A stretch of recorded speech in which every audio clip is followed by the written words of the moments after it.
Tengan ustedes muy buenas noches y bienvenidos a un nuevo programa de Los Consejos de Manolo, que como sabemos estamos todos los martes en el mismo horario, tratando de hablar de temas de la salud, de la prevención, tratando de tocar todos aquellos temas que ustedes nos van pidiendo y nos van sugiriendo. Recordarán que la semana pasada tuvimos la presencia de un prestigioso colega, un especialista en garganta, nariz y oído, el doctor Gustavo Simes. Y bueno, habíamos hablado de hablar mucho de lo que era sobre todo la parte de las enfermedades y la prevención de todo lo que sea oídos. Hoy yo quiero presentarles, y tengo el agrado de contar con ella, a la doctora Silvana Zink. La doctora Zink es otorrinolaringóloga, trabaja con nosotros en el Sanatorio Boratti, desempeña su actividad en esta institución. Ella es egresada, hizo su especialidad en el Hospital Churruca Vizca de la ciudad de Buenos Aires y fue jefa de residentes de dicho hospital y está con nosotros, tenemos el agrado de contarla con nosotros desde el año 1999. O sea que, Silvana, un gusto tenerte aquí con nosotros. Hola, buenas noches. Y quiero agradecerte la deferencia de tomarte un tiempito y venir a colaborar con nosotros para que hablemos, como te decía, en forma sencilla, clara, accesible, porque este es un programa dedicado a la familia, ¿no es cierto? Entonces, tratamos de que la gente nos entienda, nos comprenda, nos hacen preguntas y tratamos de responder todas las inquietudes. Con Gustavo habíamos hablado la semana pasada de enfermedades del oído. Y bueno, yo pedí hoy que charlemos un poco de otros dos temas que me parecen muy importantes, que son las adenoides y las amígdalas. Así un poco cerramos todo lo que es lo relativo a enfermedades de la garganta, nariz y oído, ¿no? Entonces hoy nuestro programa va a estar dedicado, señora, señor, a las enfermedades muy conocidas, pero que tienen pequeños detalles que vale la pena redondear y también aclarar, que son las enfermedades de las amígdalas. Por ahí decimos anginas, anginas rojas, anginas virósicas, anginas pultáceas, cambiamos mucho el lenguaje. Bueno, de todo eso la doctora Zink hoy se va a encargar de aclararnos este tema, ¿no? Entonces, como le decía, doctora, gracias por estar acá. Gracias a partir de ahora sos Silvana. Sí. Soy Manolo. Sí. Y vamos a charlar en un diálogo así coloquial, ¿no es cierto? Y ameno. Se habla mucho de, y viene esta época que estamos comenzando, ¿no es cierto? Enfermedades respiratorias, el tema de la gripe A y todas las alergias. Entonces yo creo que el tema da para hablar, da justo para hablar. Entonces, pensaba que por ahí el primer bloque podríamos dedicarlo a las enfermedades de las adenoides. Por ahí estamos diciendo una palabra un poco difícil, pero bueno, las adenoides, la doctora lo va a explicar, son esa famosa carnosidad que tenemos ahí atrás en la nariz y que no deja que nuestros niños respiren bien y que a veces hay que sacarla y a veces no. Entonces, vamos a comenzar por allí, ¿no es cierto? Concretamente, ¿qué son las adenoides? Bueno, buenas noches. Para hablar un poco de adenoides, primeramente tendría que ubicarlos un poco en el espacio donde se encuentran, porque es un lugar que es un poco difícil de interpretar porque no está a simple vista. Correcto. Es un espacio que se llama cavum y que pertenece a una parte de la faringe que es la rinofaringe. Ajá. ¿Qué quiero decir con esto? Que está por detrás de la nariz.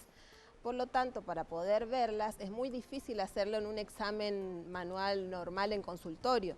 Se requiere hacer sobre todo una radiografía específica, que es un perfil de cavum, o introducir algunos instrumentos a nivel nasal, sobre todo en los niños, que es lo más frecuente y que a veces es más dificultoso. Pero las adenoides es un conjunto de un tejido linfoideo que se ubica en ese espacio que está por detrás de la nariz y que se comunica con la fosa nasal, que se llama cavum. Bien. Y que tiene la función de producir anticuerpos, es muy rica en inmunoglobulina A, o sea que tiene una actividad linfoide muy importante, por eso es que se ve más en los niños. Bien. Las adenoides son normales. ¿Son normales? Son normales. ¿Se nace con adenoides? Sí, es un tejido que ya está presente en los niños.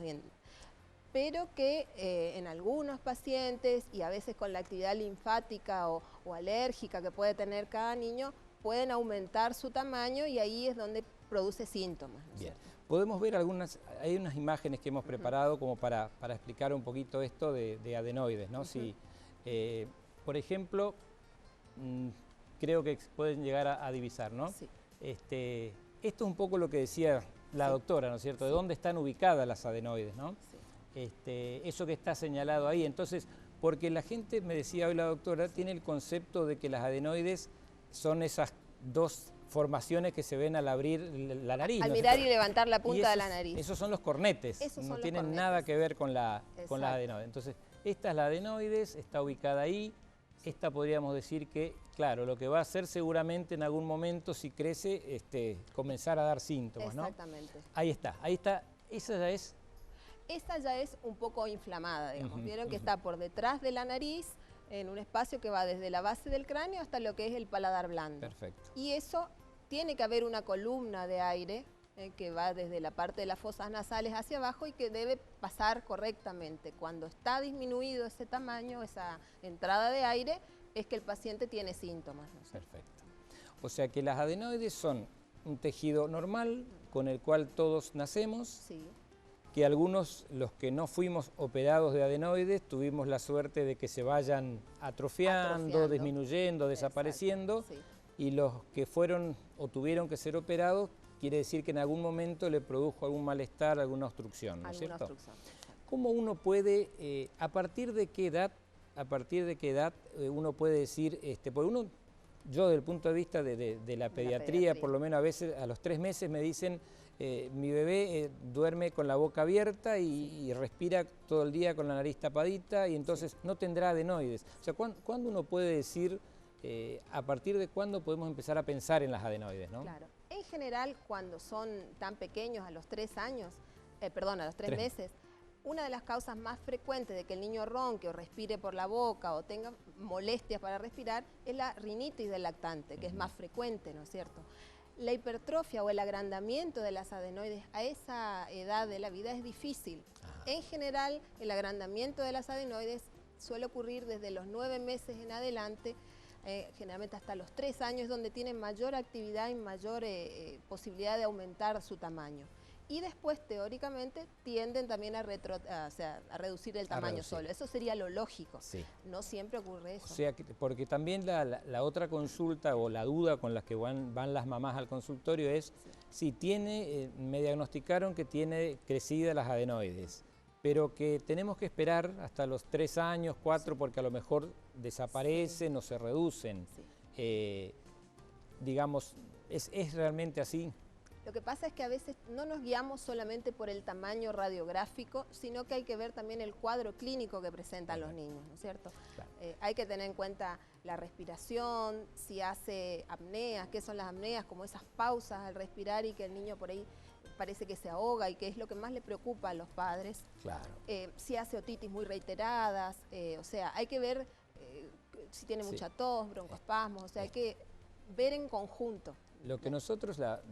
Lo que vemos habitualmente es en el consultorio, o la consulta más frecuente suele ser, voy a aprovechar a mostrar esto, bueno, acá ya ven en esta imagen, acá la adenoides ha sido, este es un paciente que fue operado. Exacto. Se le ha extraído la adenoide y como ven, eso le va a permitir respirar normalmente, ¿no es cierto? Cabe aclarar que esto se hace por boca. Por boca, exactamente. Esa es otra de las cosas que tenemos que hablar, porque uno dice, bueno, vamos a operarlo, y esto es muy... Acá está la obstrucción antes de la cirugía y el cavum liberado después de la cirugía.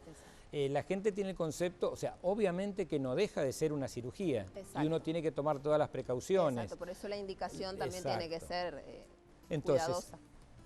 La consulta frecuente, o lo que vemos por lo menos en el consultorio, es un chico que respira con la boca abierta, que ronca, que tiene una salivación o un babeo continuo, un chico que está teniendo una cara así un poco particular, ¿no es cierto?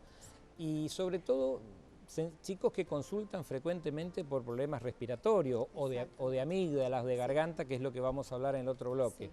Pero esos son los síntomas que nos deben orientar, ¿no es cierto?, hacia la adenoides. Sí. Y la confirmación la hacemos con las radiografías. Con las radiografías, exacto. Ajá. Esta que mostramos recién, con el perfil. Exacto. Si el paciente colabora, se puede hacer un estudio con una rinofibrolaringoscopía, que ya es más complejo, pero ahí eso ya sería, hay que introducir. se introduce por la fosa nasal, Sí. por ahí es más laborioso para un niño. Exacto. Y bueno, y con el cuadro clínico, ¿no es cierto? Con los síntomas. Tos, también hay muchos pacientes con tos. Con tos. Con Puede tos. ser el único síntoma. Puede ser el único síntoma. Puede ser tos o, por ejemplo, bueno, el ronquido, como dijimos, y también el aspecto de la cara es característico. Sí. Eso Sí, es. sí. Bueno. Esta impresiona hacer una radiografía de un paciente ya operado, porque, Ajá. a ver, si no estoy, Sí. no se ve muy bien. Sí. Porque tenemos la posibilidad, ¿no es cierto?, de, este es un método diagnóstico. Exacto. Después está, bueno, obviamente el cuadro clínico, ¿no? Sí, ahí está. Y acá en esta imagen se ve perfectamente. Ahí es notorio, ¿no es cierto? Esta imagen redondeada de color grisáceo, que Sí. estaría a la altura de la nariz, pero por detrás, deja pasar muy poco aire. El aire es la columna negra. Correcto. Y fíjense que en la parte superior está Donde se casi un interrumpe. stop y abajo sí se ve. Ajá. Ese es un agrandamiento importante, sería, de acuerdo, ahí hay otra imagen. Esa es la columna, claro, de está aire. claro. En esta vemos una Moderada. obstrucción moderada, ¿no Moderada. es cierto? Y en Y aquella esta ya ya es vemos una severa. obstrucción más severa. Según la obstrucción, es muy común que los papás escuchen que le dicen tiene adenoides grado 1, grado 2, grado 3, y bueno, esto ya sería un 4, el severo. Es de acuerdo al grado de obstrucción que provoque a los tiene la luz síntomas. aérea, exactamente. Perfecto. Tenemos algunos mensajes que van entrando, yo voy a aprovechar para ir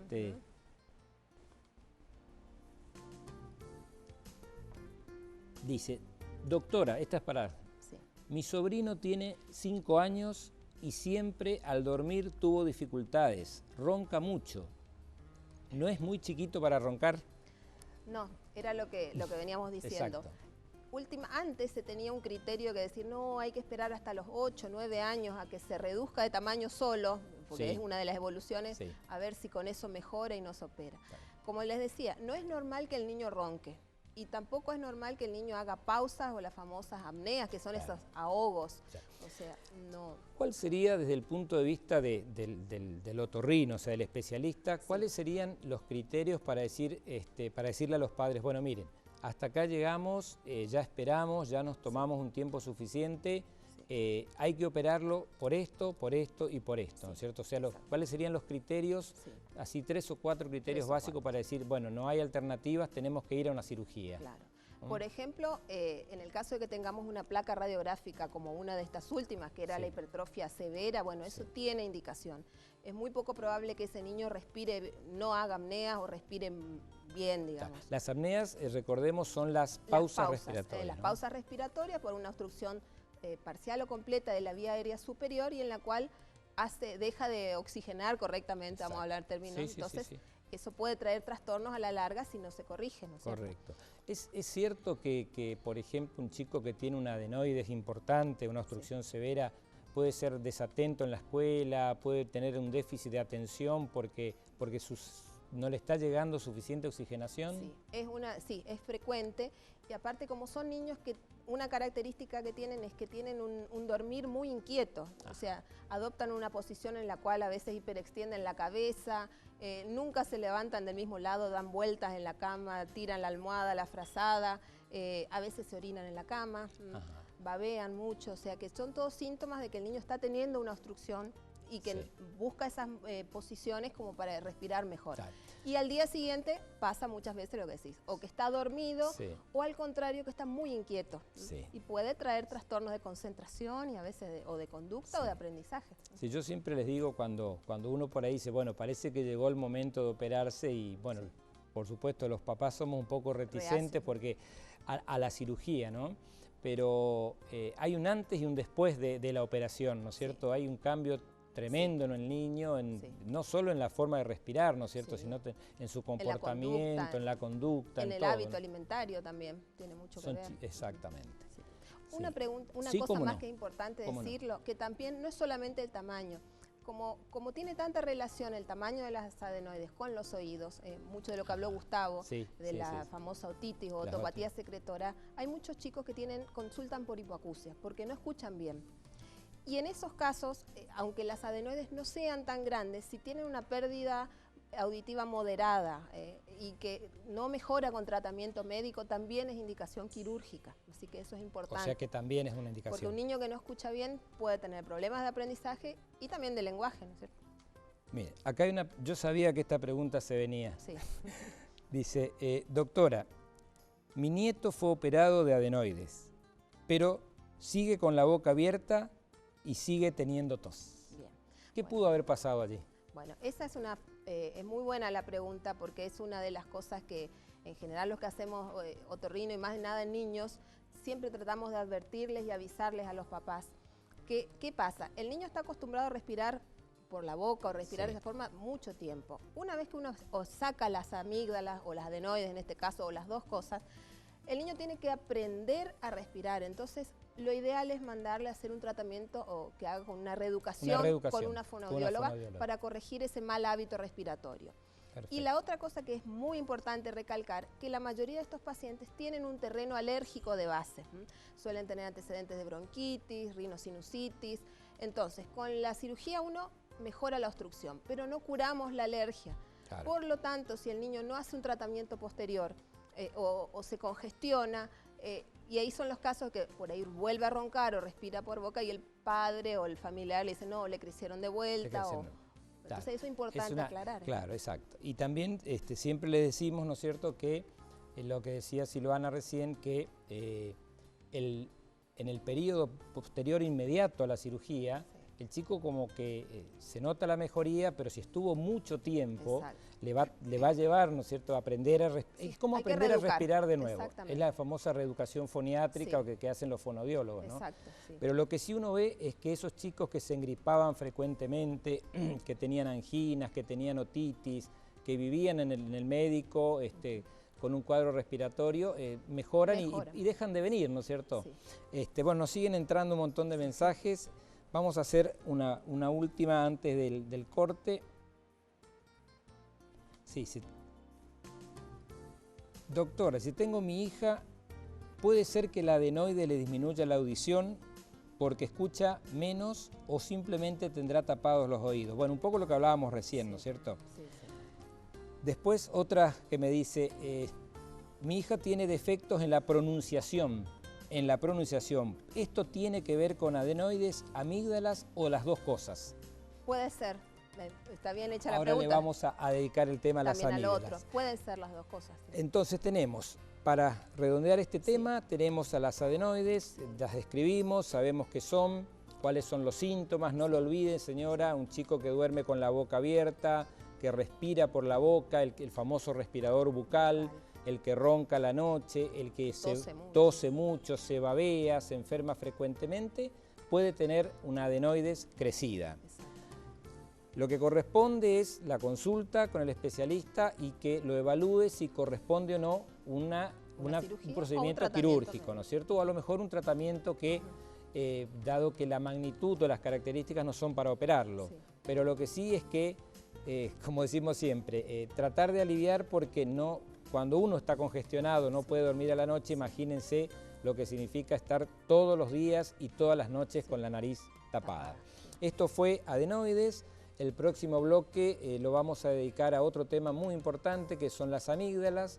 Estamos contando con la presencia de la doctora Silvana Zink, quien nos vino a aclarar muchos conceptos, así que no se vayan, en 2 minutos volvemos. Muchas gracias.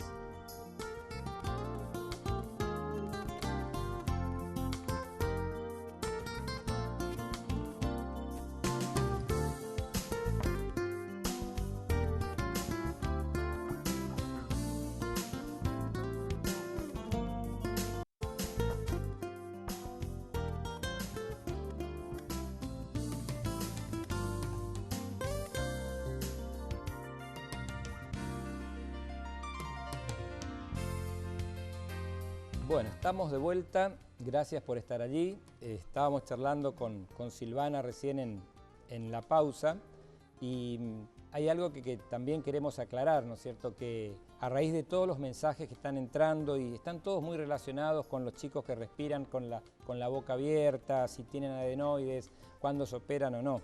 Lo que me decía la doctora es, no todo chico que respira por la boca y ronca necesariamente tiene un adenoides o necesariamente tiene que ser operado, Exacto. ¿no es cierto? Claro, sí. Pueden haber un montón de enfermedades o patologías, alergias u otro tipo. Inclusive a veces por eso lo ideal es que concurra al especialista y que lo revise, o sea, el examen físico, porque a veces tiene la hipertrofia de cornetes, que era lo que la gente dice, las carnes crecidas, que eso es a nivel nasal nada más. Eso es lo que se ve. Eso es lo que se ve, o tiene el tabique desviado, o tiene un cuerpo extraño. Es muy común que los chicos se introduzcan cuerpos extraños. Eso es algo que si bien no forma parte del tema, conviene aclarar, ¿no es cierto? Una de las consultas muy frecuentes, tanto en otorrino como en pediatría, es que concurren las madres porque cuando alzan al bebé, cuando lo van a alzar o a dar el pecho, le notan, le sienten olor feo.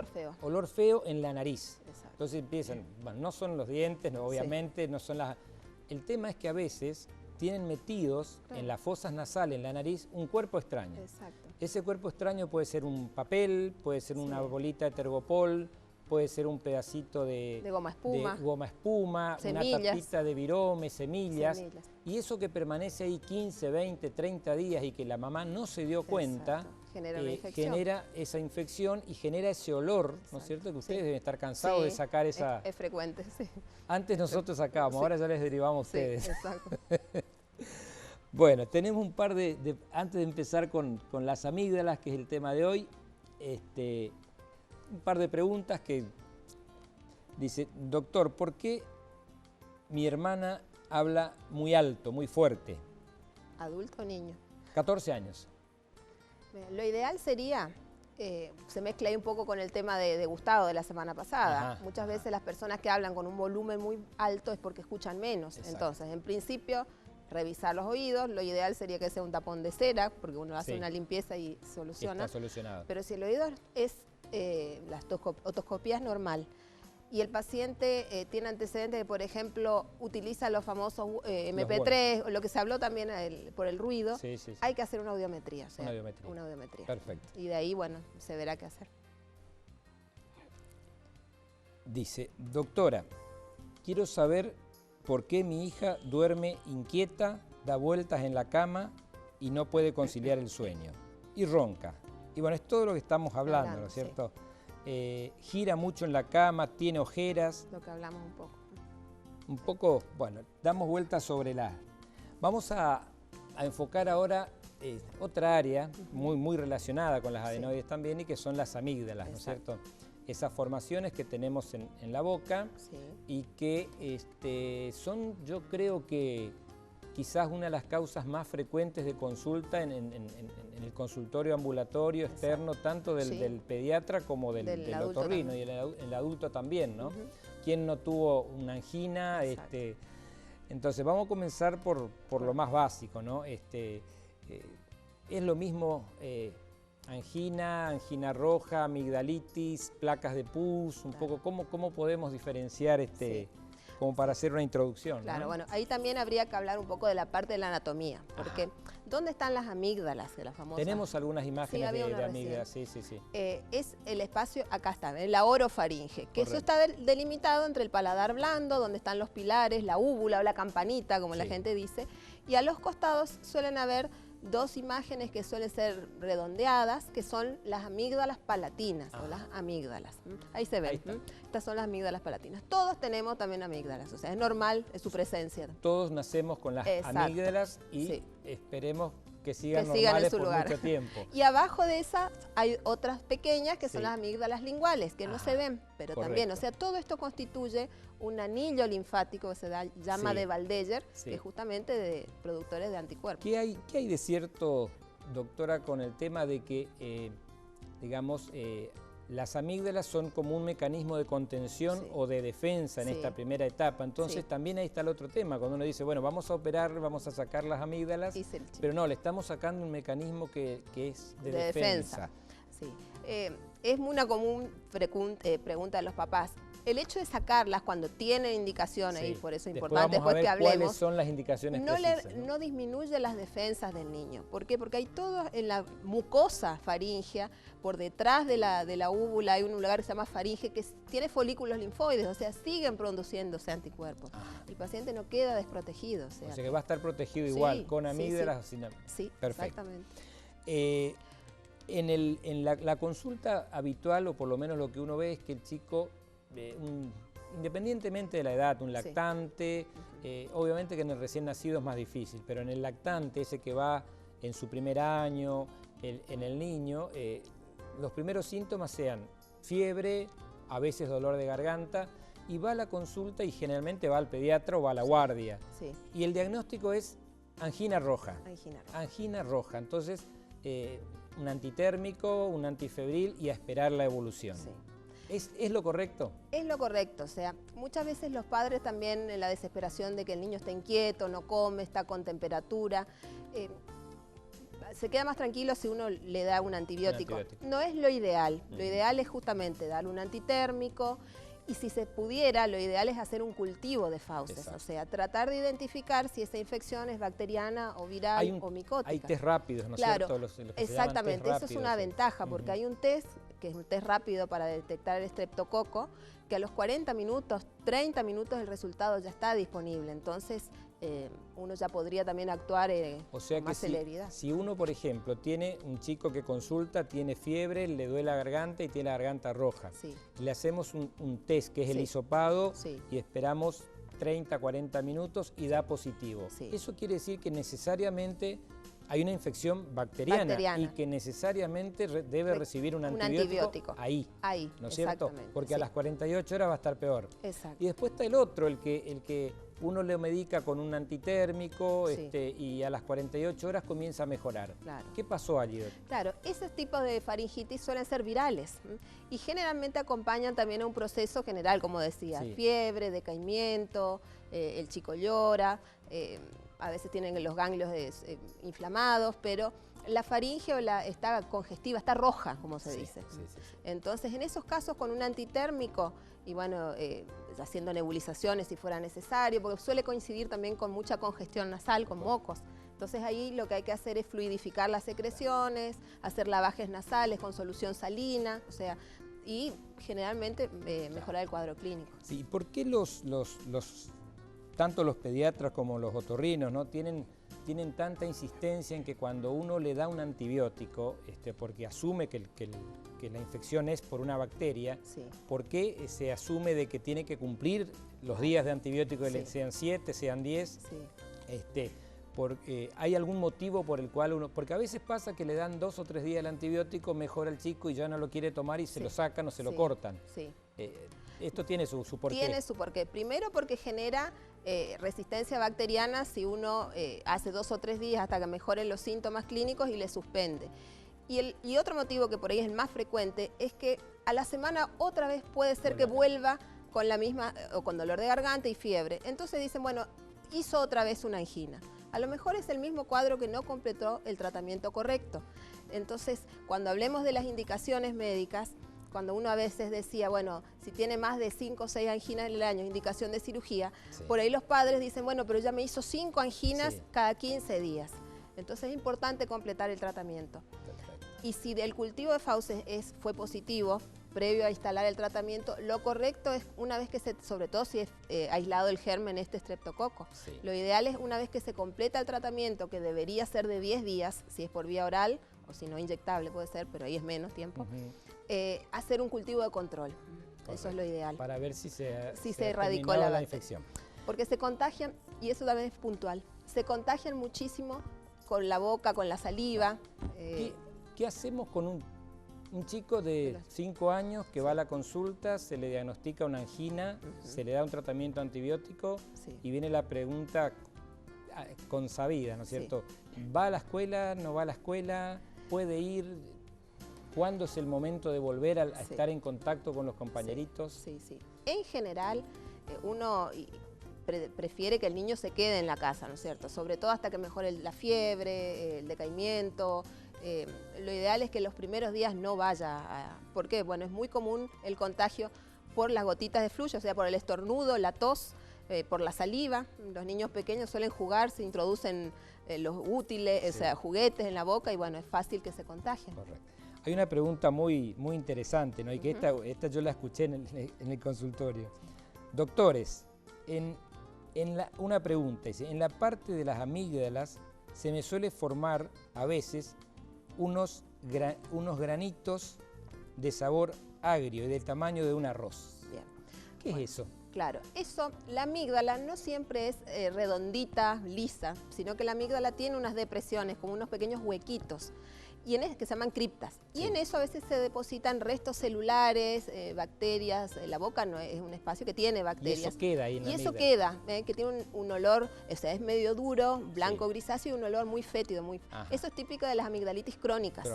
Pero en ese caso las amígdalas suelen ser más pequeñas, más chiquitas. Pero no quiere decir que esté necesariamente infectado. O sea, puede estar con eso y puede estar... Y se ve más en adultos que en niños.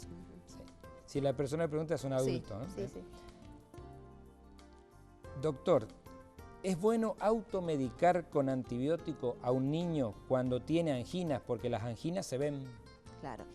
Ahí volvemos a lo mismo. O sea, lo ideal es tratar el síntoma, dar algún analgésico, antitérmico, y concurrir al nosocomio. Si el primer día no mejora, y tratar de hacer que se pueda hacer ese test rápido. Eso sería lo ideal. Antes de automedicar. ¿Qué complicaciones podemos tener cuando dejamos de tratar una angina o una amigdalitis, cuando hacemos un tratamiento insuficiente o inadecuado, o cuando el tratamiento se interrumpe? O sea, aparte de esto que vos decías hoy, de que la angina no se cura y puede volver y vuelve con más énfasis porque se hace... ¿Pueden haber complicaciones así a nivel general, en otros órganos? Sí. Hay complicaciones que son locales, por ejemplo, puede hacer otitis, puede hacer sinusitis, o sea, por contigüidad. A veces las infecciones de amígdalas se van hacia la parte profunda de la amígdala y hacen un absceso o un flemón periamigdaliano. ¿No? Eso es una urgencia, lamentablemente, y eso es indicación absoluta de amigdalectomía posteriormente, no en el momento agudo, pero esas son complicaciones locales. Dentro de la de distancia, que gracias a Dios son menos frecuentes desde que hay antibióticos, está la famosa fiebre reumática, que debe ser algo que todos los papás consultan porque tienen ese temor. Pero ya casi no. Ya casi no. Lo que sí, antes hablábamos de una septicemia. Una septicemia a partir de un foco que está. Porque eso, digamos, más allá de que estén ahí, que sean las amígdalas, es un foco de infección. Y a partir de ahí se pueden diseminar a nivel articular, el miocardio. Por todo el organismo.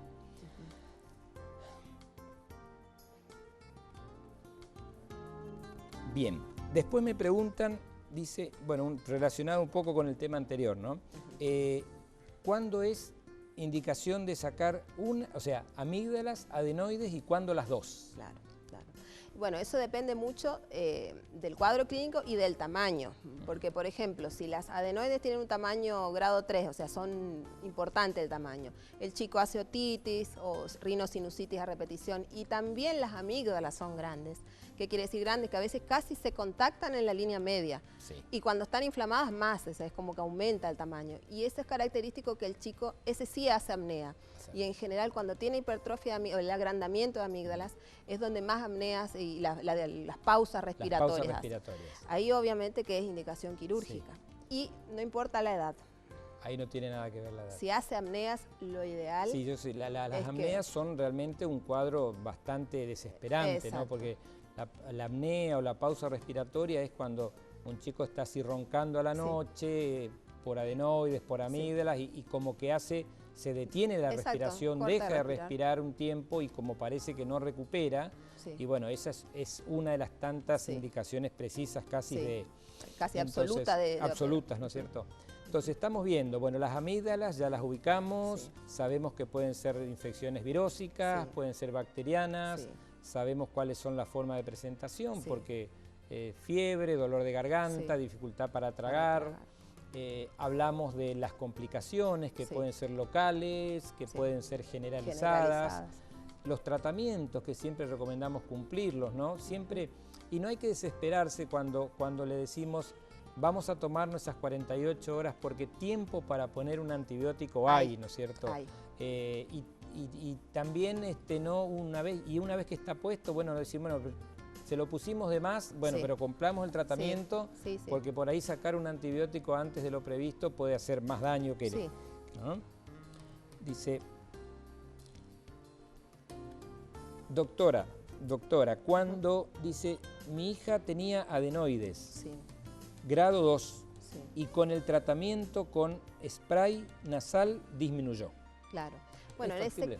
es factible porque en esos casos también el paciente suele tener rinitis o rinosinusitis, o sea, está todo conectado, está todo interrelacionado. Entonces, Sí.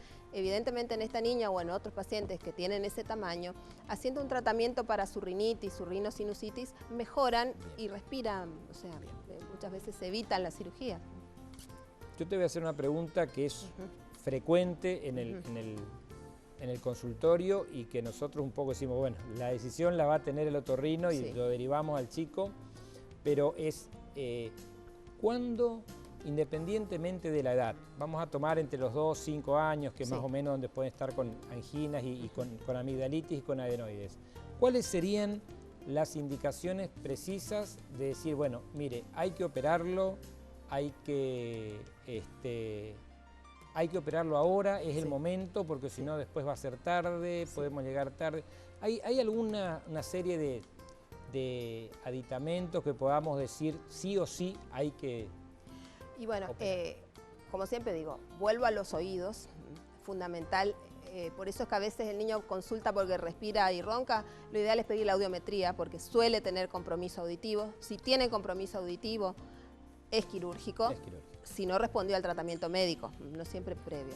En el caso que haga esas apneas, o sea, ese ahogo, Sí. que hay un estudio específico que se llama polisomnografía, pero a veces le pedimos a los papás que lo filmen un ratito con el celular y nos muestren. Y que se ve que el chico respira, está inquieto y al respirar se le hunde acá la parte del pecho y se nota que hace un esfuerzo respiratorio. Esas son indicaciones precisas. Precisas. Sí. Bien. Bueno, en televisión, Silvana, el tiempo es tirano. Entraron infinidad de preguntas que yo me voy a encargar de acercártelas después, de todo tipo. Sí. Yo quiero, bueno, hemos hablado de amígdalas, de adenoides, del cuadro clínico, de los síntomas, de cuándo hay que operar. Creo que hemos sacado bastante dudas. Sí.